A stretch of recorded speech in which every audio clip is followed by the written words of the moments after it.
बदलेगा देश प्रदेश में आपका स्वागत है। मैं हूं वनिता।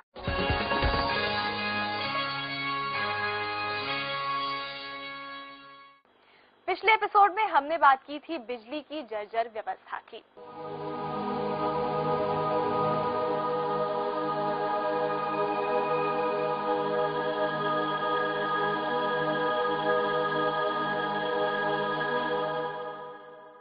हमारा आज का एपिसोड केंद्रित है बदहाल हरियाणा की बदहाल सड़कों और परिवहन व्यवस्था पर। परिवहन व्यवस्था किसी भी गांव, शहर या राज्य की लाइफलाइन होती है। रोजमर्रा की जिंदगी के इस अहम हिस्से को दुरुस्त करने की जिम्मेदारी सरकार की है, लेकिन वो ये जिम्मेदारी निभाने में नाकाम है। रोज ऐसे हालात से दो चार होना पड़ता है हरियाणा में रह रहे लोगों को। बस की पर्याप्त सुविधा न होने के कारण गांव में जाने के लिए लोगों को जीप या कैब का सहारा लेना पड़ता है, जो न सिर्फ मनमाना किराया वसूलते हैं बल्कि अक्सर हादसों को दावत देते हैं। हरियाणा के सभी जिलों में बसों की संख्या जरूरत से लगभग 30% कम है। इससे सफर करने वाले मुसाफिरों को बस की छत पर चढ़कर या फिर बसों के पीछे लटक कर सफर करना पड़ता है। सरकार को पूरी जो है रोडवेज में बस देनी चाहिए, हर रूट पे बस ज्यादातर चलानी चाहिए। पब्लिक को किसी को शौक मारेगा प्राइवेट में, कुछ छत पे बैठ के जाएगा। किस टाइम कौन सी बस निकलनी चाहिए, ये नहीं है कि जो बस चलाने वाले हैं वो कभी चाय पीने बैठ जाते हैं कि हम 5 मिनट बाद चलाएंगे, और या फिर वो काफी जल्दी निकाल ले जाते हैं। 1 घंटा हो गया हमें, 1 घंटा से हम बस का इंतजार कर रहे हैं, यहाँ कोई व्यवस्था ही नहीं है। बसों की व्यवस्था का आलम यह है कि शाम होते ही बस अड्डों पर बस के इंतजार में खड़े यात्रियों की सांसें ऊपर नीचे होने लगती हैं कि रात कहीं बस अड्डे पर ही ना काटनी पड़ जाए। वहीं बस अड्डे की साफ सफाई पर गौर करें तो वहाँ खड़ा होना और भी मुश्किल। अड्डे की सफाई देख लो आप, सुविधा है कि या किए है। हमें तो बुजुर्ग लोग हो लिए, हम तो देखे है भाई सार का अड्डा होते, रेवाड़ी का होते, भाई गुड़गांव का होते, नरवाना का, जींद का, कैथल का, सरसा का, कहीं पर भी ऐसा हाल है। सभी अड्डा पर यही हाल है। शाम को 4 बजे के लगभग के बाद 2 घंटे 6 बजे तक, और 7 बजे फिर 2 घंटे फिर बीच में बहुत ही ज्यादा परेशानी आ जाए। यहाँ पे 300 आदमी 6 बसों का जो है यहाँ रश हो जाता है। मैंने बहुत जगह देखा है कि लटके हुए हैं लोग, एक एक पांव लेके खड़े हैं। हम लोग यही चाहते हैं कि यातायात के सही साधन हो, कानून और नियम भी हो। अगर बस के ऊपर नहीं बैठने का नियम है तो नहीं अलाउड होना चाहिए बैठना, क्योंकि जान जाना, लेकिन लोगों की मजबूरी होती है। आखिरी बस है, घर पहुंचना है, कैसे पहुंचे, इसके लिए यातायात के साधन मुहैया कराने। महिलाओं के लिए अलग से सीट का प्रबंध हो, चाहे अलग से साधनों का प्रबंध हो, चाहे इसका हम लोगों को इंतजाम करना है। पंजाब से 1966 में अलग होने के बाद अस्तित्व में आए हरियाणा की परिवहन व्यवस्था हरियाणा की पहचान की तरह ही पुरानी है। इसकी शुरुआत चंडीगढ़ से हुई और बाद में 21 जिले इसके दायरे में आ गए। हरियाणा में सरकारी बसों के अलावा प्राइवेट और सहकारी बसों का भी चलन है, लेकिन इसकी बदइंतजामी का आलम यह है कि आम लोग इन बसों पर सफर करना बिल्कुल पसंद नहीं करते, पर मजबूरी जो ना कराए। हरियाणा में प्राइवेट बसों का चलन ज्यादा नहीं है। सरकारी बसों के अलावा सहकारी समिति की बसें सड़कों पर नजर आती हैं, जिनकी संख्या बहुत कम है। इनमें से ज्यादातर बसें छोटे छोटे रूटों पर चलाई जाती हैं, लेकिन ये बसें लोकप्रिय नहीं हैं। ग्रामीण क्षेत्रों से ताल्लुक रखने वाले यात्रियों की बात अगर छोड़ दें तो कोई भी इन बसों पर सफर करना पसंद नहीं करता। इन बसों का कोई भी तयशुदा टाइम टेबल नहीं होता। बस तब तक रवाना नहीं होती जब तक क्षमता से कई गुना ज्यादा सवारी ना बिठा ले।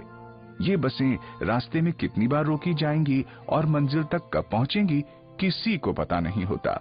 एक सरकार की नीति है कि वो जनता को सुविधा देना चाहती है, लेकिन यदि सुविधा जनता को जितनी दे इतनी थोड़ी है। हम उसके लिए मतलब है ना पूरी तरह से तैयार हैं, लेकिन वो सुविधा नहीं सिर्फ वोट लेने के लिए स्टंट रचती है। हरियाणा के 21 जिलों में 21 डिपो, 15 सब डिपो और बस स्टैंडों की संख्या 94 तक पहुंच गई है।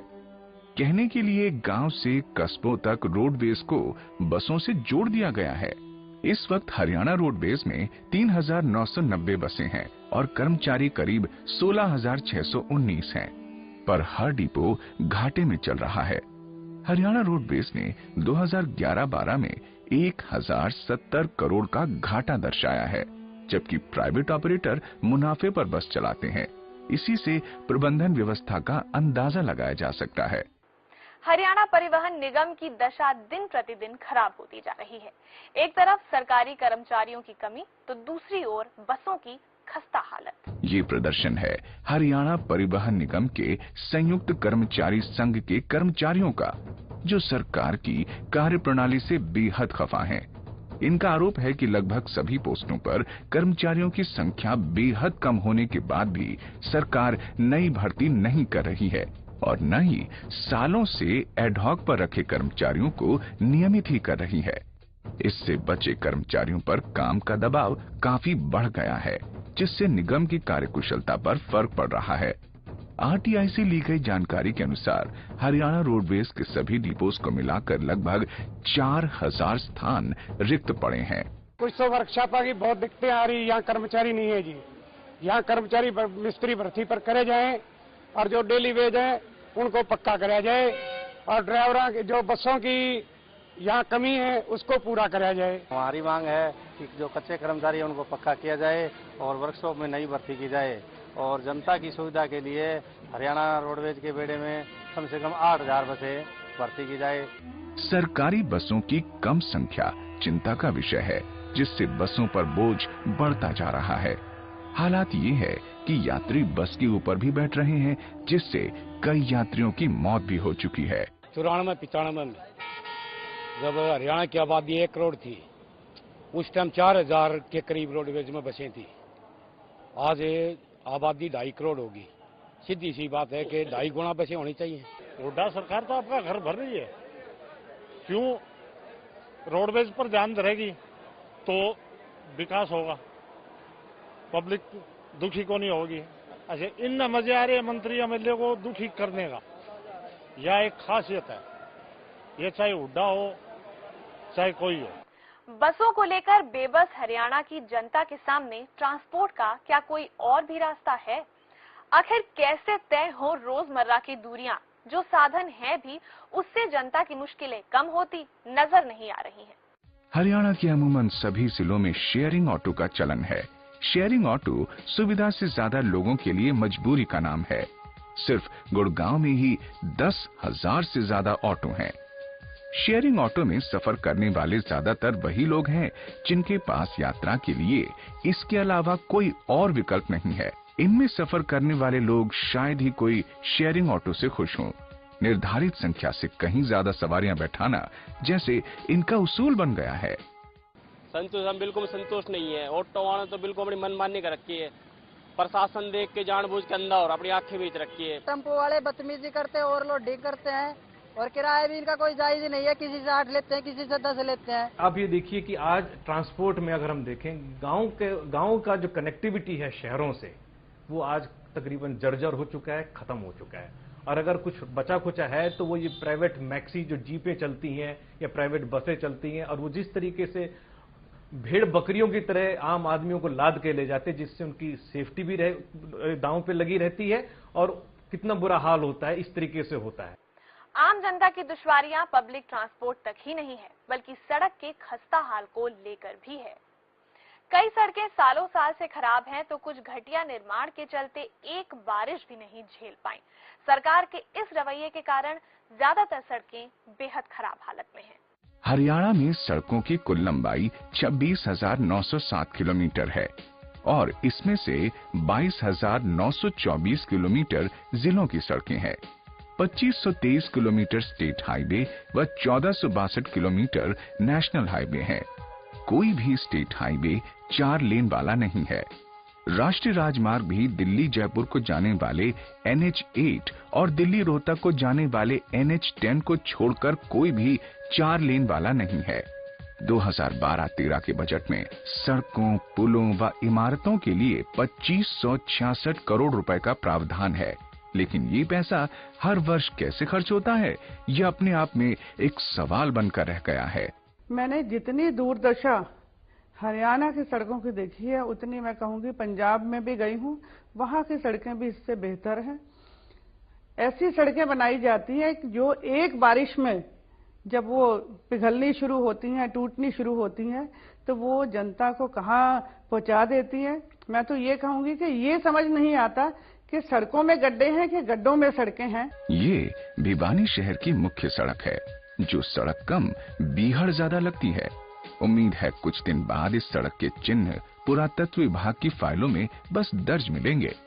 कुछ इसी तरह हिसार, सिरसा, मेवात, रेवाड़ी, महेंद्रगढ़ के कई इलाकों सहित पूरे हरियाणा में एक जैसी तस्वीर देखने को मिल सकती है। सड़क नहीं बनी भाई 10-12 साल से बनी नहीं है, और चौमासे में तो इस पे निकलना ही हराम है। सर 3 साल से सड़क ऐसे ही पड़ा हुआ है, कोई सुनवाई नहीं होती है। जाते हैं तो कहते हैं कि बनाएंगे, पास हो लिया, बनवाता कोई है नहीं। इतने खड्डे हो रहे हैं, इसमें गाड़ी दिखती है नीचे से। दूसरी प्रॉब्लम ये है सर, निजामपुर से खेतड़ी 30 किलोमीटर है, इसमें 2.5 घंटे लगते हैं, जबकि 2.5 घंटे में आदमी दिल्ली पहुंच जाता है यहाँ से 150 किलोमीटर। प्रदेश में सड़कों का निजीकरण तेजी से किया जा रहा है।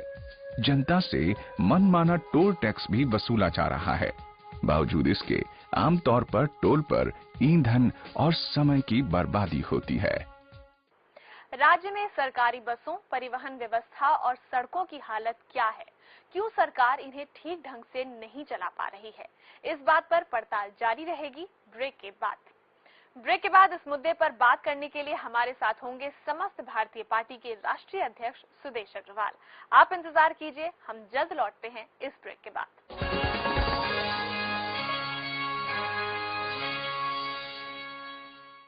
ब्रेक के बाद बदलेगा देश प्रदेश में आपका एक बार फिर से स्वागत है। हमारे साथ हैं समस्त भारतीय पार्टी के राष्ट्रीय अध्यक्ष सुदेश अग्रवाल जी। सुदेश जी, आपका बहुत बहुत स्वागत है शो में। बहुत बहुत धन्यवाद आपका। आज हम बात कर रहे हैं परिवहन व्यवस्था और सड़कों की बदहाली के बारे में। आपको क्या लगता है, इसके लिए कौन जिम्मेदार है? राजनेता और सरकार और प्रबंधन अधिकारी जो हैं इसके लिए जिम्मेदार हैं। और परिवहन व्यवस्था की जो हरियाणा के विकास के लिए जरूरत है वो एक बहुत बड़ा महत्व रखती है। और ये बात बिल्कुल साफ है कि व्यक्ति को कहीं ना कहीं आना जाना तो पड़ता ही है, वो कई कारणों से आना जाना पड़ता है। और उसके लिए अगर परिवहन व्यवस्था ठीक नहीं है तो बहुत मुश्किलों का सामना करना पड़ता है। अगर हम परिवहन व्यवस्था की बात करें तो सरकारी बसें इसका एक अहम हिस्सा है और उसकी हालत से सभी लोग वाकिफ हैं। आपको क्या लगता है, इसमें आमूलचूल परिवर्तन की जरूरत है? प्रदेश के अंदर परिवहन व्यवस्था को सुचारू रूप से चलाना ये प्रदेश सरकार की जिम्मेदारी है। आप ये देखिए कि हर व्यक्ति को कहीं ना कहीं आने जाने के लिए परिवहन की व्यवस्था की जरूरत पड़ती है। जिनके पास तो अपने निजी वाहन हैं उनको तो इस समस्या का आभास भी नहीं होता कि ये कितनी बड़ी समस्या है, लेकिन जिन्होंने पब्लिक ट्रांसपोर्ट सिस्टम को यूज करना है, हर रोज आना जाना है, उनके लिए तो ये एक व्यवस्था बहुत जरूरी बात है। और किसी प्रदेश के लिए या किसी जिले के लिए एक विकास के लिए एक इस व्यवस्था का, परिवहन व्यवस्था का सुचारू रूप से चलना एक बहुत जरूरी बात है। और हमें तो ये लगता है कि राजनेताओं के अंदर नीयत भी ठीक नहीं है, उनकी इच्छा शक्ति भी ठीक नहीं है, भ्रष्टाचार भी इसके अंदर पनपता जा रहा है। अगर हम सरकारी बसों की बात करें तो उनकी हालत में आमूलचूल परिवर्तन की जरूरत आपको भी लगती है? सरकारी बसों के हालात जो हैं वो बहुत खराब हैं। अगर मैं इसमें थोड़े से आपको आंकड़े थोड़े से बताना चाहूंगा कि 3490 बसें जो हैं रिकॉर्ड के हिसाब से हरियाणा प्रदेश के अंदर हैं, हरियाणा रोडवेज के पास हैं। उसमें से 400 बसेज ऐसी हैं जो कि 7 साल से ज्यादा पुरानी हैं और 400 ऐसी हैं जो कि 5 से 7 साल पुरानी हैं। तो इससे तो आपको ये पता लगेगा कि इनके हालात कैसे हैं, बसों के हालात कैसे हैं। हमें ये देखना होगा कि क्या ये प्रबंधन ये सुचारू रूप से करना ये जरूरत जरूर है। Sudesh ji, sharing auto, maxi cab या प्राइवेट बसों के बारे में आपकी क्या राय है? शेयरिंग ऑटोज, मैक्सी कैब या प्राइवेट बसेज ये हमारी परिवहन व्यवस्था की जरूरत है और इसको रेगुलेट करना या इसका नियंत्रण करना बहुत जरूरी बात है। लेकिन प्रशासन निष्क्रिय होने की वजह से हम इसके ऊपर नियंत्रण नहीं कर पा रहे हैं और उसकी वजह से जनता को समस्याएं झेलनी पड़ती हैं। चाहे वो सवारियां ज्यादा बिठाकर जो ऑटो चलते हैं या मुंह मांगा किराया मांग लेते हैं, समय पर नहीं चलते, लड़ाई झगड़े के मामले भी सामने आए हैं। ये ऐसी समस्याएं जो हैं जनता को इन ऑटो से झेलनी पड़ती हैं। लेकिन अगर हम इनकी बात सुने, जो ये चालक हैं इनकी बात सुने, उनका कहना ये है कि भाई अगर हम सवारियां ज्यादा ना बिठाएं और ये जो भ्रष्टाचार करना पड़ता है, हमें जो पैसे देने पड़ते हैं, तो अगर हम इन चीजों का सबका ख्याल करें तो तेल का किराया भी नहीं निकलता है, उनकी अपनी समस्याएं हैं। तो ये जो एक इम्बैलेंस सा बना हुआ है यहाँ पर कि जहाँ पे शेयरिंग ऑटोज की जरूरत भी है और वहां से नियंत्रण भी ठीक नहीं चल रहा है। हमारा तो ये मानना है कि अगर हमें इस व्यवस्था को ठीक करना है, जो प्राइवेट जो बसेज हैं या मैक्सी कैब्स हैं या शेयरिंग ऑटोज हैं, इनके साथ मिल बैठकर नीति बनानी चाहिए जिससे कि वो सुचारू रूप से लागू हो सके। सरकारी बसों की हमने हालत देखी, प्राइवेट बसों की भी हालत कुछ ऐसी ही है, लेकिन क्या आपको लगता है कि प्राइवेट बसेस जो हैं वो सरकारी बसों का विकल्प बन सकती हैं? प्राइवेट बसें कभी भी सरकारी बसों का विकल्प नहीं बन सकती, और जैसा कि आपने कहा कि सरकारी बसों के हालात और या प्राइवेट बसों के हालात भी वैसे ही हैं, ये कभी हो नहीं सकता। और हमारा ये मानना है कि अगर करना भी चाहें तो ये करने नहीं दिया जाना चाहिए, कभी भी विकल्प नहीं बनने दिया चाहिए, क्योंकि ये सरकार की जिम्मेदारी है कि हम थोड़े कम भाड़े वाली बसें जो है सुविधा जो है हम जनता को प्रोवाइड करें। और जहां तक प्रबंधन की बात आती है, हम ये चाहते हैं कि हमारा ये मानना है कि समस्त भारतीय पार्टी भी करेगी भी ये कि जो प्राइवेट बसेज हैं उनको हम मेन रूट्स पे लगा दें, जिससे क्या है कि वो अपनी सुविधा जो है मेन रूट्स पे जो अंतर्राज्यीय जो बसें चलती हैं उनके ऊपर उनको लगा देना चाहिए। और जो प्रदेश के अंदर जो इंटरनल रूट्स हैं उनके ऊपर हम सरकारी बसें लगाएं और सरकारी बसों की ठीक ठाक करें और उनको जो है सुविधा जो है हम जनता को प्रदान करें, ये हमारा मानना है। ये तो हुई ट्रांसपोर्ट की बात, लेकिन अगर हम बात करें हरियाणा की सड़कों की तो देश के कई पिछड़े राज्यों से भी बदतर हालत हो गई है यहाँ की सड़कों की। इसके लिए आप किसको जिम्मेदार मानते हैं और इस स्थिति में क्या किया जा सकता है? देखिए कि हरियाणा की सड़कों की बहुत बुरे हाल हैं, और मैं तो चुनाव के दौरान वैसे भी अपने जो पॉलिटिकल कैंपेन के माध्यम से हरियाणा की शायद हर सड़क से गुजरा हूँ, चाहे वो जिले स्तर की हों, चाहे राज्य राजमार्ग हों, चाहे नेशनल हाईवेज हैं जो गुजरते हैं।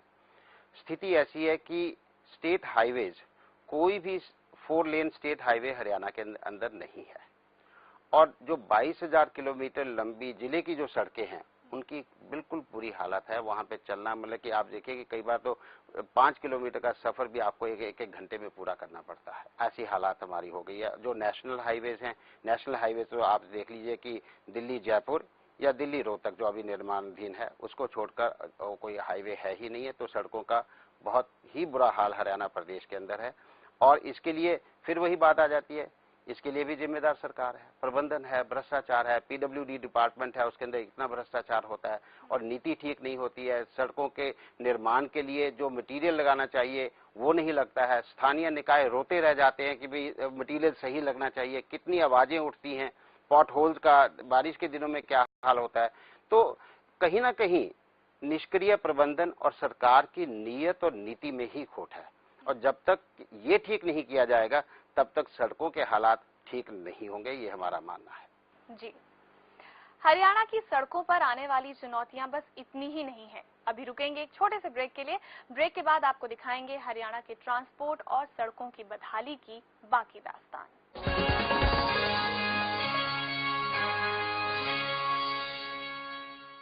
बदलेगा देश प्रदेश में आपका एक बार फिर से स्वागत है। आज हम बात कर रहे हैं हरियाणा के पब्लिक ट्रांसपोर्ट और सड़कों की बदहाली के बारे में। सुदेश जी, समस्त भारतीय पार्टी की क्या रणनीति होगी परिवहन व्यवस्था और सड़कों के लिए? देखिए कि समस्त भारतीय पार्टी सबसे पहले तो इस चीज को रिकॉग्नाइज करती है कि हमारी परिवहन व्यवस्था बिगड़ी हुई है, सड़कों के हालात खराब हैं। इसे सुचारू करने के लिए हमें कुछ न कुछ तो करना पड़ेगा। और साथ ही साथ मैं आपको ये बता दूं कि हम एक बहुत ही अमूलचूल यहाँ पे परिवर्तन लाने की हम कोशिश करेंगे जिससे कि व्यवस्था जो है वो ठीक हो। हम फिर बदल करेंगे नीतियों के अंदर। परिवहन के अंदर जो आज बसों की छतों पर बैठकर सफर करना पड़ता है या लटक कर सफर करना पड़ता है, हम उसे सुचारू करेंगे, क्योंकि व्यवस्था को ऐसा ठीक करेंगे वो उसकी जरूरत ना पड़े। बस स्टैंड के अंदर जो अनियमितताएं हैं या जहाँ पे साफ सफाई का दौर है उसको भी हम ठीक करेंगे।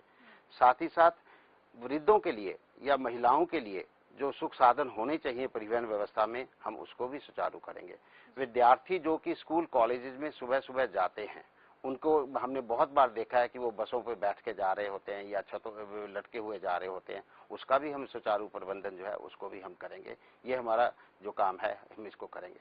साथ ही साथ जो बसें पुरानी हो गई हैं, हम ये भी चाहेंगे कि बसें जो हैं जो 800 से 1000 बसेस का हम हर साल बसों के अंदर इजाफा करेंगे, जिसमें 500 बसेस तो हमें उसके लिए चाहिए जो कंडम की जाती हैं बसें, और 400 या 500 बसें हमें सर्विसेज को एक्सपेंड करने के लिए हमें उन बसों के लिए हम उसका भी इजाफा जो है हम करेंगे। बस अड्डों के ऊपर जो अनऑथराइज्ड व्हीकल जो वहां पे जमावड़ा बन जाता है शाम को, हम उनको भी रेगुलेट करेंगे कि ऐसा मैक्सी कैब या प्राइवेट बसें जो है वहां पे ये जमावड़ा इकट्ठा ना हो।